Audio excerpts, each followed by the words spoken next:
जय हिंद मित्रों, मैं संतोष मौर्य यस एकेडमी पर आप सभी का स्वागत करता हूं। आज हम पढ़ने वाले हैं अध्याय 8 को, जो कक्षा 10 की गणित है। आज हम कक्षा 10 की गणित का अध्याय 8 पढ़ने वाले हैं, जिसका नाम है त्रिकोणमिति का परिचय।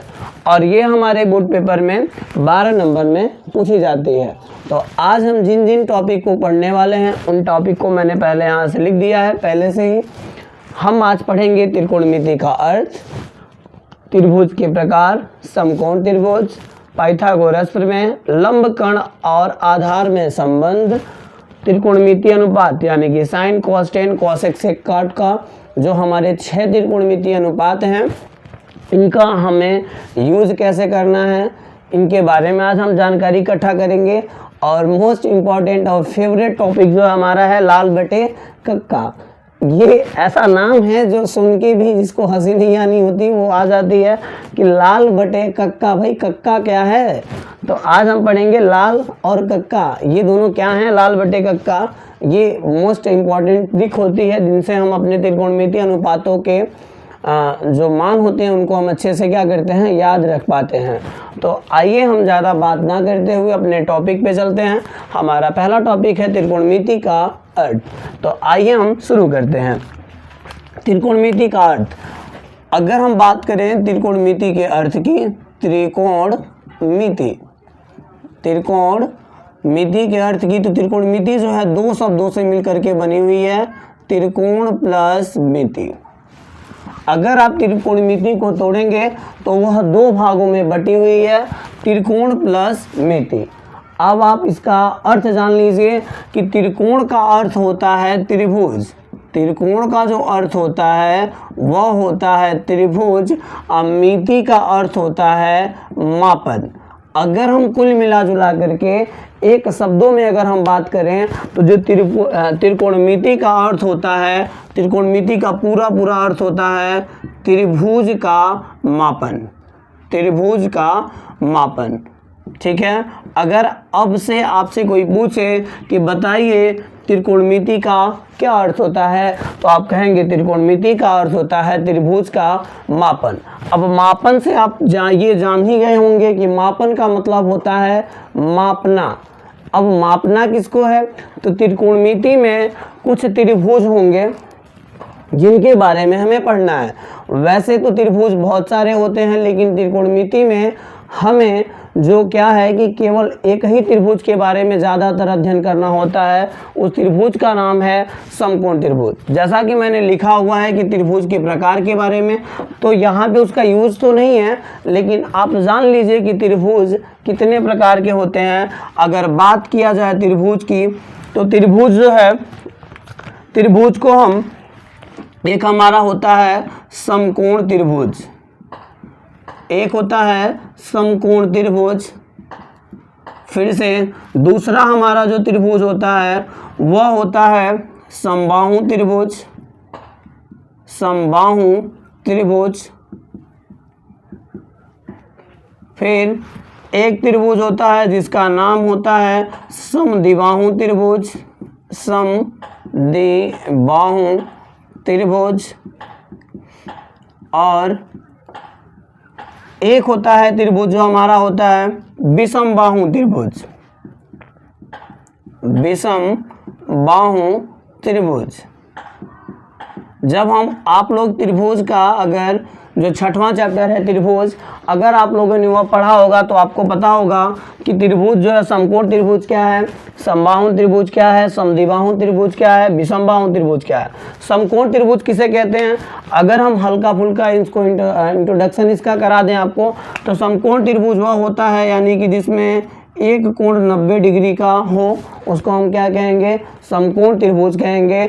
और 2 भुजाओं का जो वर्ग यानी 2 छोटी भुजाओं का वर्ग एक बड़ी भुजा के वर्ग के बराबर होता है, यह पहचान होती है समकोण त्रिभुज की। अगर हम समबाहु त्रिभुज की बात करें तो आपको नाम से स्पष्ट होगा, समबाहु का मतलब सभी भुजाएं जिसकी बराबर हों उसको हम कहते हैं समबाहु त्रिभुज। समद्विबाहु त्रिभुज का मतलब जिसकी दो भुजाएं बराबर हों उसको हम कहते हैं समद्विबाहु त्रिभुज। अब विषमबाहु त्रिभुज का मतलब होता है जिसकी कोई भी भुजा बराबर ना हो, वह होता है विषमबाहु त्रिभुज। तो ये हमारा त्रिभुज का जो प्रकार था यहाँ पे खत्म हुआ। अब हम यहाँ पे आपको बता दें कि जो त्रिभुज, इतने सारे त्रिभुज आपको दिखाई दे रहे हैं, इनमें से हमें ज़्यादा, इनमें किसी भी त्रिभुज का अध्ययन नहीं करना है, हमें ज़्यादा से ज़्यादा अध्ययन करना है समकोण त्रिभुज के बारे में। हमें केवल त्रिकोणमिति में समकोण त्रिभुज के बारे में ही अध्ययन करना होता है, बाकी के जो त्रिभुज हैं उनका अध्ययन हमें नहीं करना है। तो हमारे लिए अगर देखा जाए तो ये इम्पोर्टेंट है क्या, समकोण त्रिभुज। तो आइए हम समकोण त्रिभुज के बारे में और भी चीज़ें जानते हैं।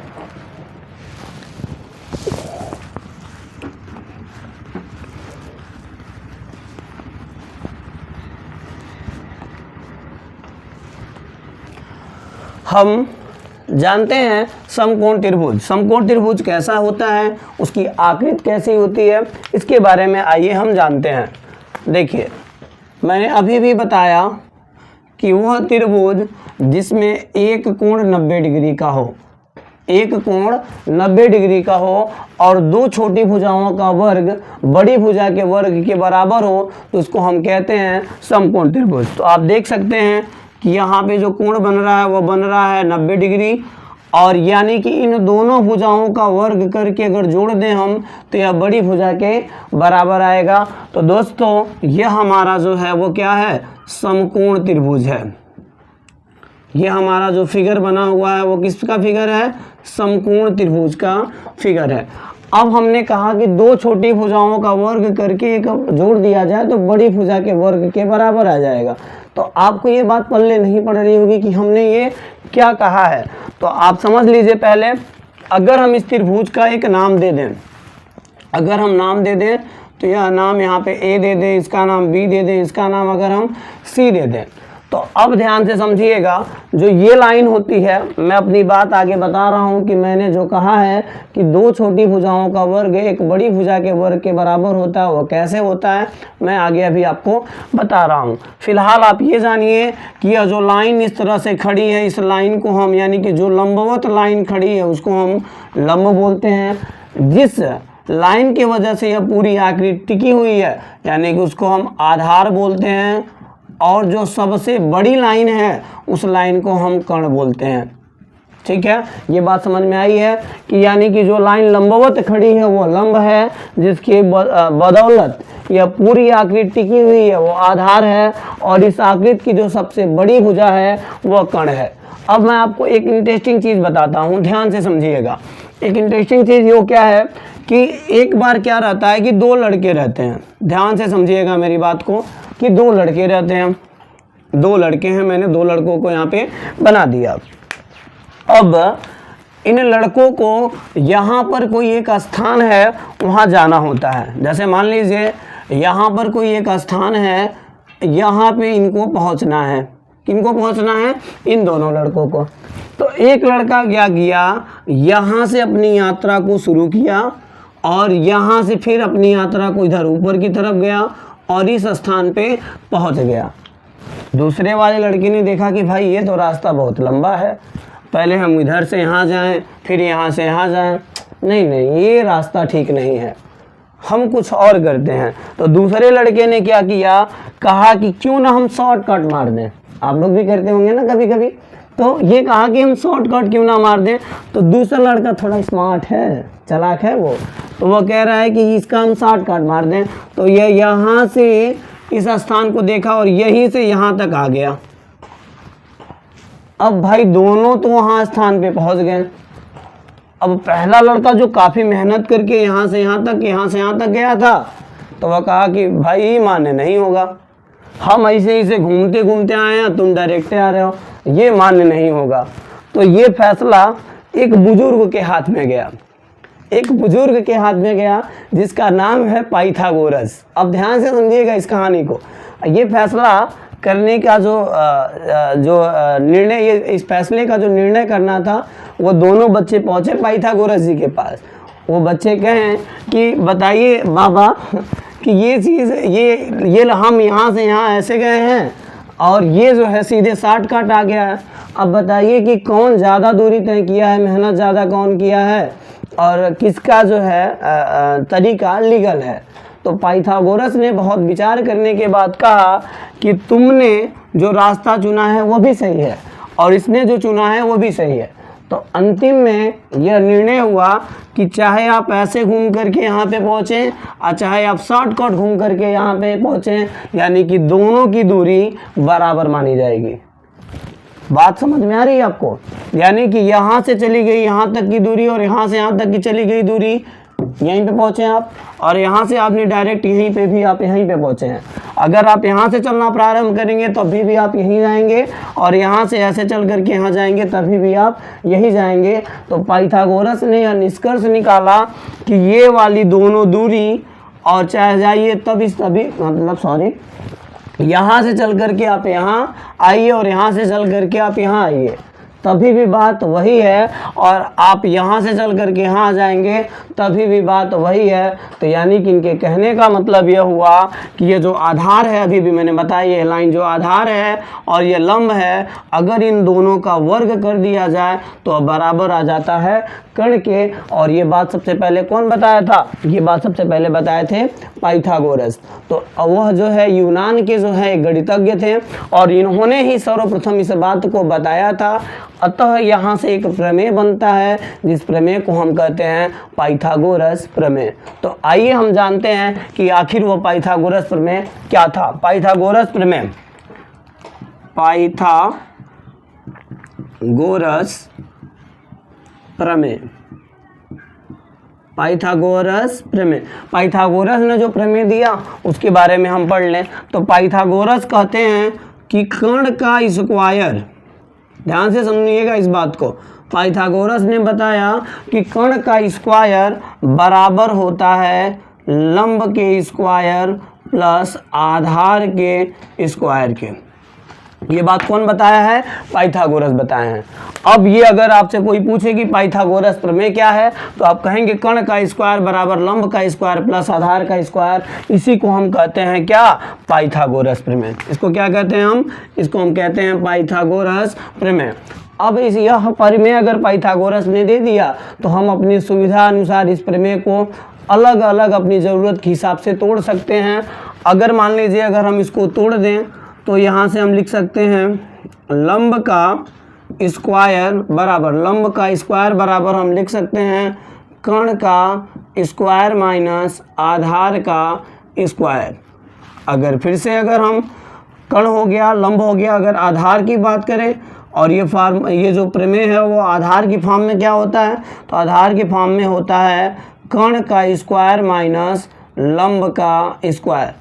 यहाँ से एक बात आपको सीखने के लिए मिली होगी कि अगर हमें कण निकालना है तो लंब और ये आधार को जोड़ना पड़ेगा। अकॉर्डिंग टू स्टोरी जो मैंने अभी कहानी सुनाई, अगर आपको कण निकालना है तो आपको लंब को, ये वाला लंब को और ये वाले आधार को क्या करना पड़ेगा? जोड़ना पड़ेगा। तो किसका मान आएगा? कण का मान आएगा। अगर आपको लंब निकालना हो या आधार निकालना हो तो आपको क्या करना पड़ेगा? कण में से घटाना पड़ेगा। ये बात याद रखिएगा।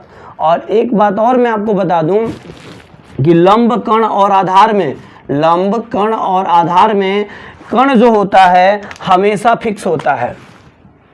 कण का मान हमेशा फिक्स होता है, कण कभी भी नहीं बदलता है। लेकिन कभी कभी स्थितियां ऐसी आती हैं कि लंब जो होता है वो आधार का रूप ले लेता है और जो आधार होता है वह लंब का रूप ले लेता है। ये बात आपको जाननी होगी और ये बात ध्यान रखिएगा, आगे इस बात की बहुत ज़्यादा ज़रूरत पड़ने वाली है। मैं आपको बता दूं कि लंब और आधार आपस में बदलते रहते हैं। कभी कभी लंब जो होता है आधार बन जाता है और आधार जो होता है वो लंब बन जाता है, लेकिन कण हमेशा जो है हमेशा फिक्स रहता है, कर्ण की वैल्यू कभी भी नहीं बदलती है।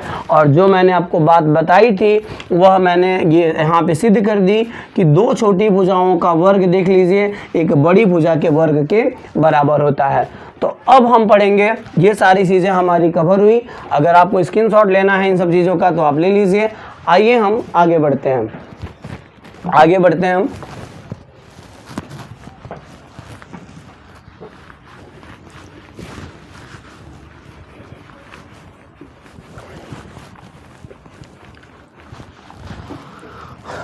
हमने सीख लिया कि लंब कर्ण आधार में संबंध क्या होता है। हमने सीखा त्रिकोणमिति का अर्थ, त्रिभुज के प्रकार, समकोण त्रिभुज को हमने पढ़ा अभी पाइथागोरस प्रमेय के बारे में हमने पढ़ा, और हमने ये भी पढ़ा कि लंब कर्ण आधार में क्या संबंध है।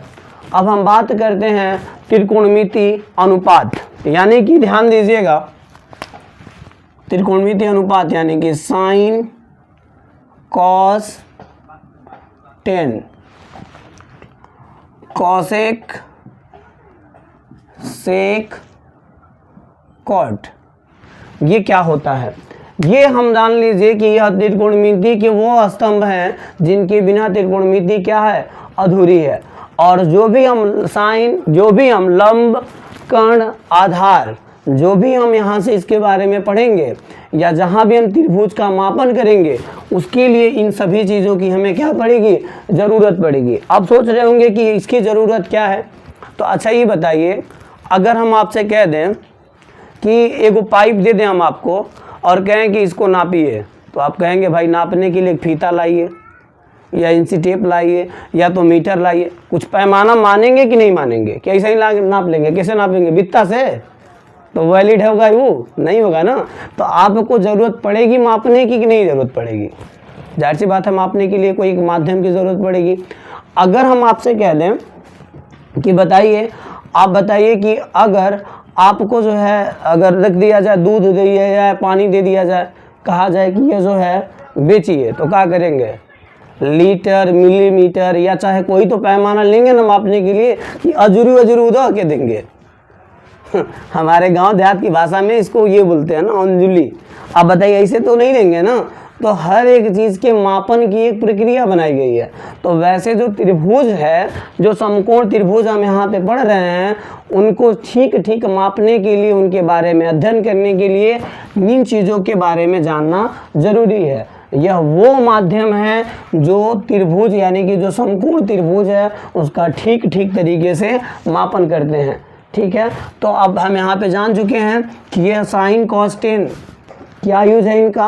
अब हम आगे बढ़ेंगे तो साइन कॉस टेन के बारे में अगर हम बात करें तो sine cos tan cosec sec cot, यानी कि यह 6 त्रिकोणमिति क्या है, स्तंभ हैं, जिनमें से इनको 3 को, जिनमें से ये साइन कॉस टेन है, इनको 3 को रियल मान माना जाता है। साइन कॉस टेन को 3 को क्या किया जाता है, रियल मान माना जाता है। और ये इनके क्या हैं, उल्टे हैं। ये जो मान है इसका क्या है, उल्टा है। ठीक है, अब हम यहाँ पे ध्यान रखिएगा, इसको रियल मान माना जाता है और ये इसका क्या है, उल्टा है। और हम आगे बढ़ते हैं समझाने के लिए आपको। तो हम इनका यूज कैसे करना है वो हम आपको बताते हैं। तो एक हम फिगर बनाएंगे किसका, समकोण त्रिभुज का। जैसे सपोज डैट हम यहाँ पे एक फिगर बना लें समकोण त्रिभुज का। मैंने अभी थोड़ी देर पहले बताया कि ये बताइए क्या है, ये हमारा लंब होता है, ये हमारा कर्ण होता है और ये हमारा आधार होता है। अभी भी थोड़ी टाइम पहले मैंने बताया था। अब हम आपको ये भी बता दें कि लाल बटे कक्का, अब देखिए इसकी ज़रूरत पड़ने वाली है।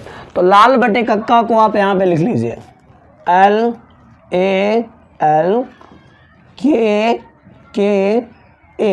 ये हमारा है लाल बटे कक्का। इसके ऊपर आपको लिखना है SCT, नीचे लिखना है CSC, इनका नाम लिख दीजिए। S का मतलब होता है साइन, C का मतलब होता है कॉस, T का मतलब होता है टेन, और यहाँ पे C का मतलब होगा कॉसेक, इसका मतलब होगा सेक और इसका मतलब होगा कॉट। ठीक है, तो इन चीज़ों को हम आगे पढ़ने वाले हैं, आप ध्यान दीजिएगा यहाँ पे। तो साइन कॉस टेन कॉसेक से कॉट। अब आप लोग बताइएगा कि इनका क्या यूज है। हम यहाँ पे लिख दें अब साइन थीटा। आप सोचेंगे थीटा क्या है, ये जो आकृति आप देख रहे हैं इसको हम थीटा पढ़ते हैं, और थीटा जो होता है यह कोण को माप को दर्शाता है। थीटा जो होता है वह कोण को दर्शाता है। तो यहाँ पे हम इसका बहुत ज़्यादा मतलब नहीं है, बस यहाँ पे ये जान लीजिएगा। आगे तो बहुत सारी यूज़ें हैं इसके, मतलब आगे बहुत सारा इसका यूज़ है, लेकिन अभी फ़िलहाल आपको ये जानना है कि थीटा जो होता है वह कोण की है, जो कोण की अंशी माप होती है उसको दर्शाता है, बस आगे कुछ नहीं जानना है। तो साइन थीटा बराबर क्या होता है तो ध्यान दीजिएगा।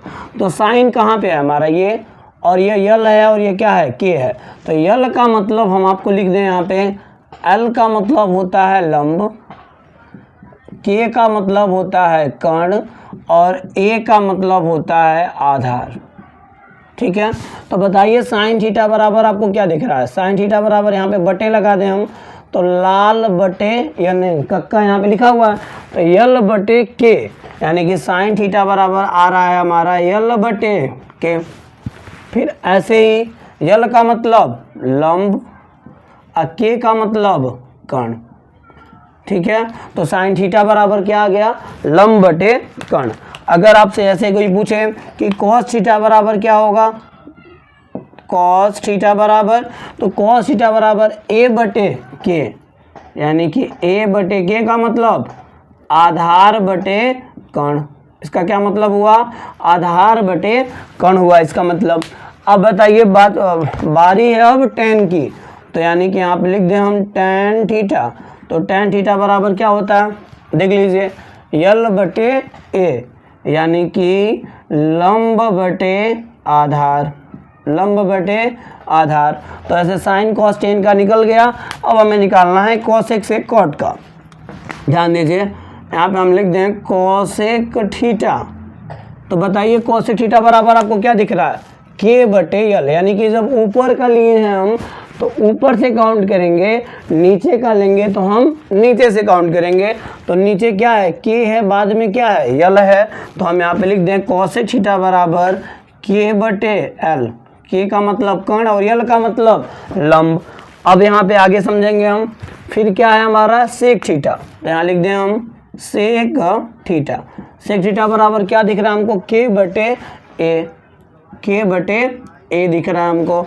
और आगे दिख रहा है कॉट थीटा, तो यहाँ लिख दें हम कॉट थीटा।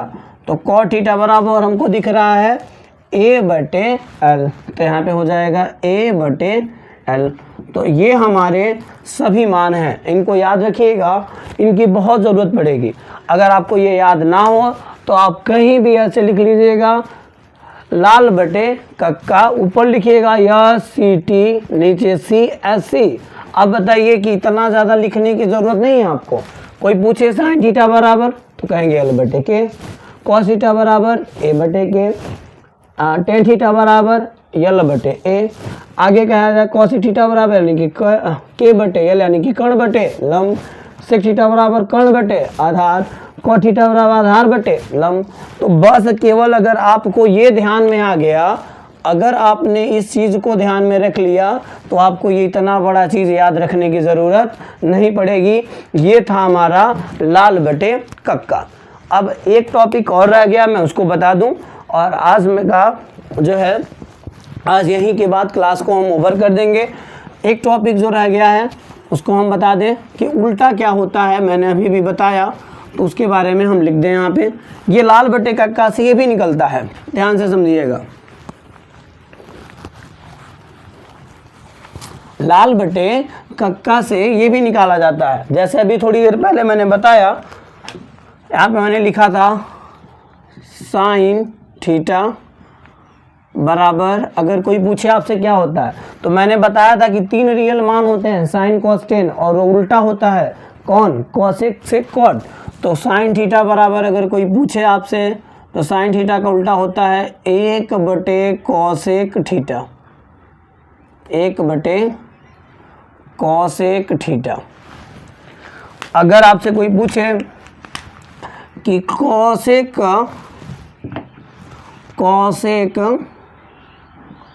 थीटा का उल्टा क्या होता है, तो आप कहेंगे 1/sin थीटा। अगर ऐसे ही बात करें, अगर पूछे कोई cos थीटा बराबर क्या होता है, तो आप कहेंगे 1/sec थीटा। अगर आपसे कोई सेक थीटा बराबर पूछे तो आप कहेंगे सेक थीटा बराबर होता है 1/cos थीटा। वैसे ही अगर आपसे कोई पूछे कि tan थीटा बराबर क्या होता है, तो आप कहेंगे tan थीटा बराबर 1/cot थीटा।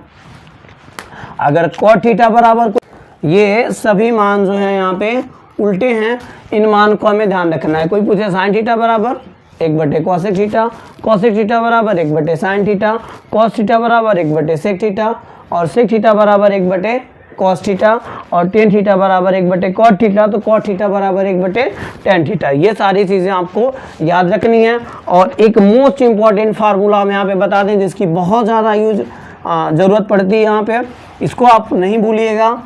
अगर कहीं लिखा रहे sin थीटा बटे cos थीटा, तो इसका मतलब होता है tan थीटा। इसको भूलना नहीं है, मोस्ट इम्पॉर्टेंट है, बहुत ज़्यादा यूज होता है इसका।